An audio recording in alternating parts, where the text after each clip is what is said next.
Cronin Toyota and Cronin Nissan are honored to partner with Proudly We Served, as well as the continued support of our local active and retired military veterans across eastern Indiana.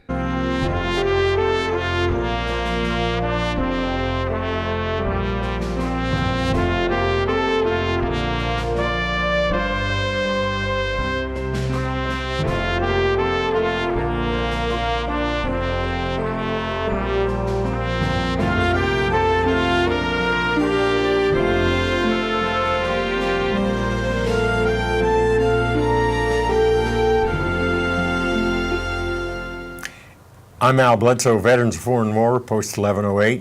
And I'm Ron Chappell. I'm the chaplain for Vietnam Veterans, Post 777 here in Richmond. And our guests today are? I'm Gary Franklin.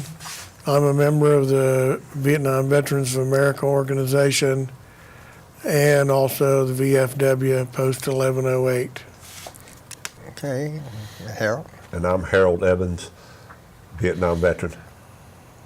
All right. Okay, so well, the reason we do that is so that we don't mess up the guest's name. Okay, we may have occasion to do that. Yeah, I understand. Yeah, but welcome to Proudly We Served, and hopefully you'll find our discussion interesting. We want to talk about the UH-1 Huey, which was our everything for those who served in Vietnam.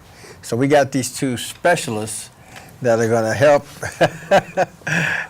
hopefully encourage your interest in the topic this morning.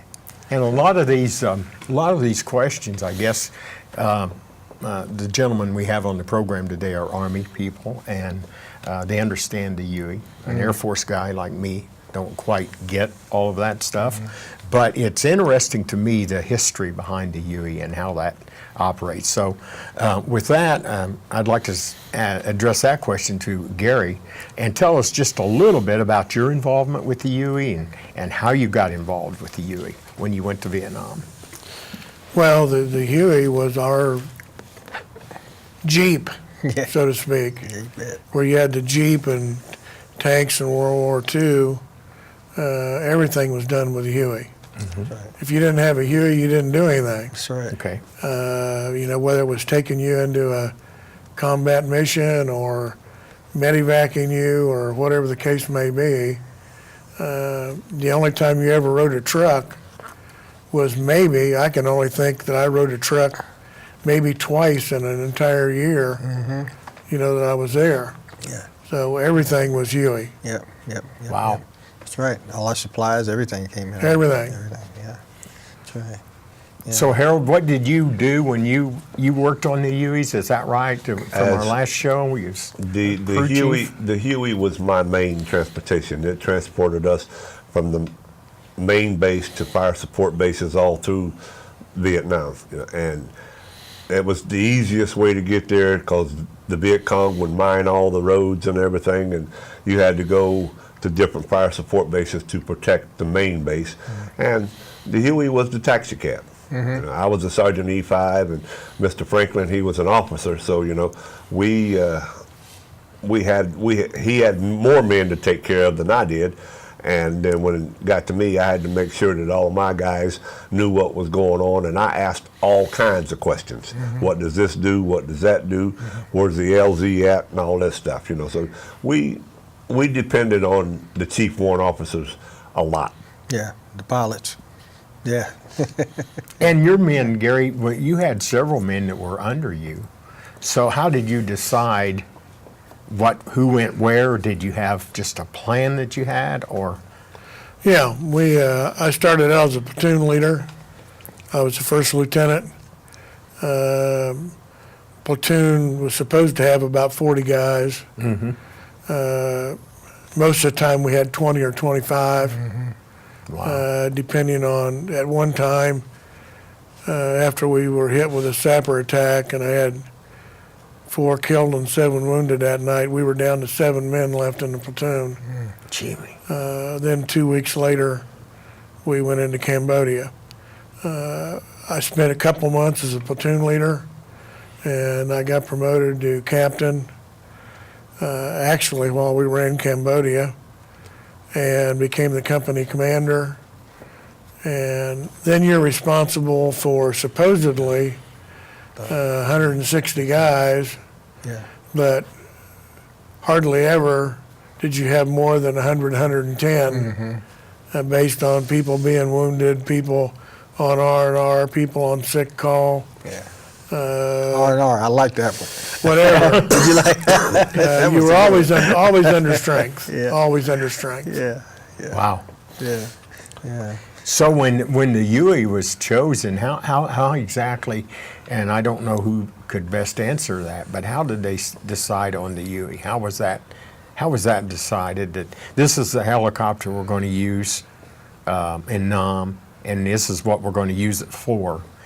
Who made those decisions, and how did that come down the line? Let me say this about Okay. that. When I went in '62,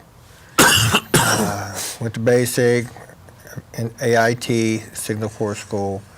Then they sent me to Fort Hood for a highly developed signal training program. And then they sent us to Fort Benning, Georgia. At Fort Benning, Georgia, they were developing, well, it was the 11th Air Assault Division.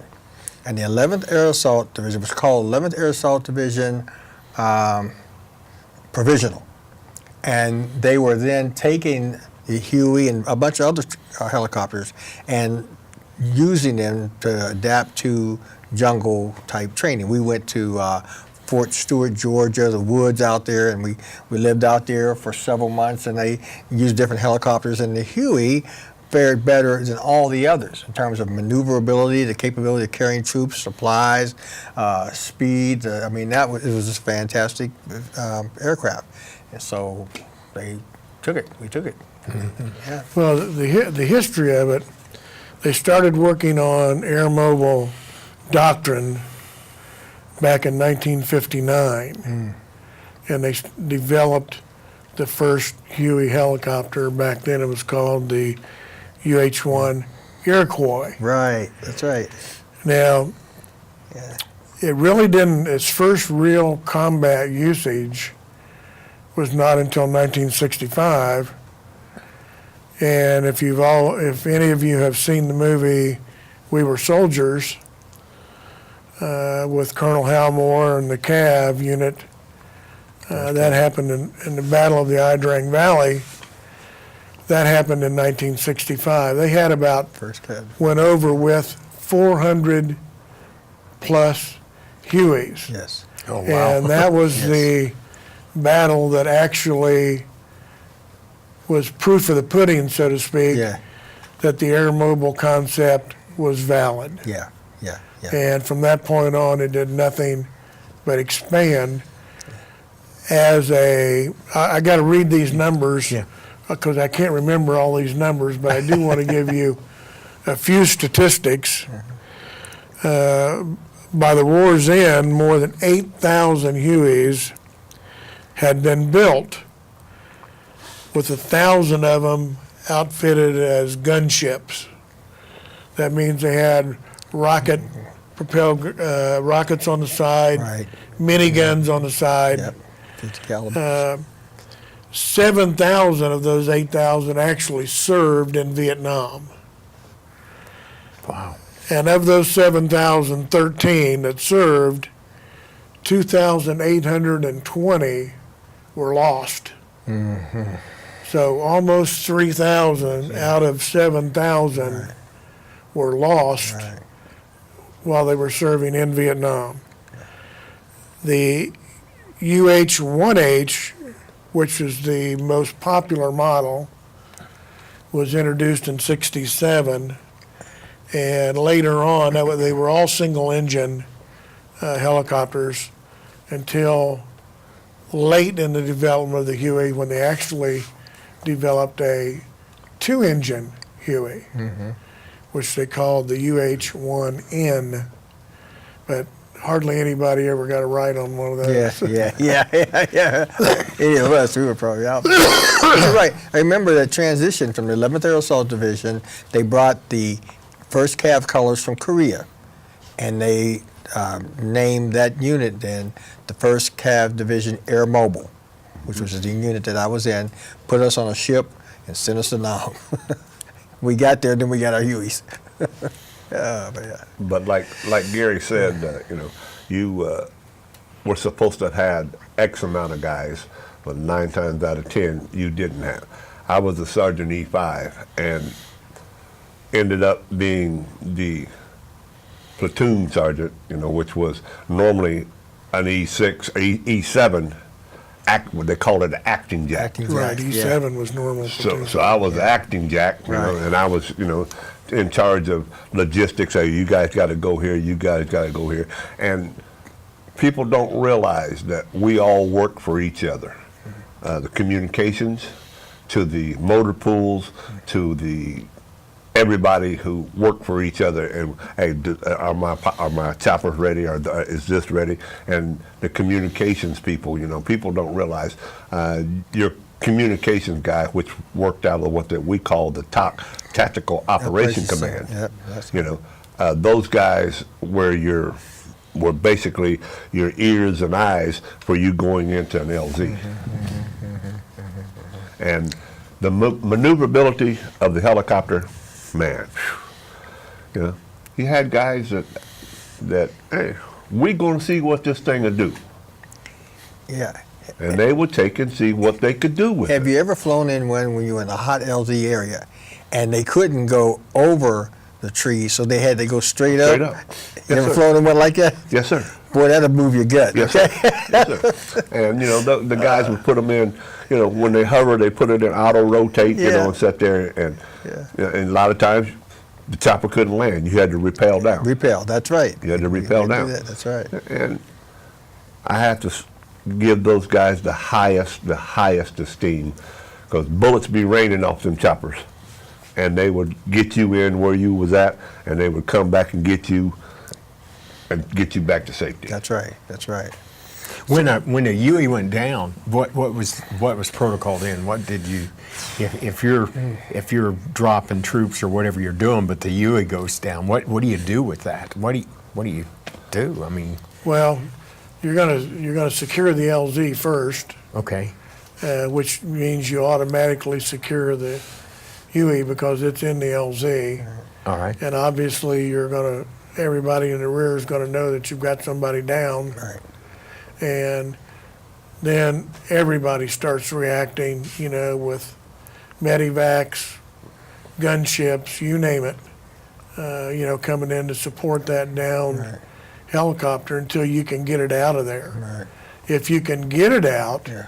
okay, with the larger helicopter, Chinook, or if they have a sky crane Right. available, you pulled it out. If you couldn't get it out, then you destroyed it in That's place right. Yep. you so do that they couldn't get anything valuable off of the helicopter. Right, right, wow. right, right. Yeah. I can't imagine going down in a helicopter. I just can't think that. I can't. My mind won't get there. And what the thing that comes in is the fear of those men that were on that. That's something that really is, to me, The it's fear of the just, guys on the chopper? yeah, the themselves? guys that are on the chopper. What do you do when it's Well- Mayday? I mean, you're going down. I You're mean, going down. I've seen them land them without a skid on the bottom of them. Just be able to. It was kind of bumpy ride. They put them down. Those, like I'm gonna say it again. Those chopper pilots were awesome. They were awesome, and they would. I was on one, and it was going down. You just braced yourself and hope and pray to God that you didn't have an explosion on impact.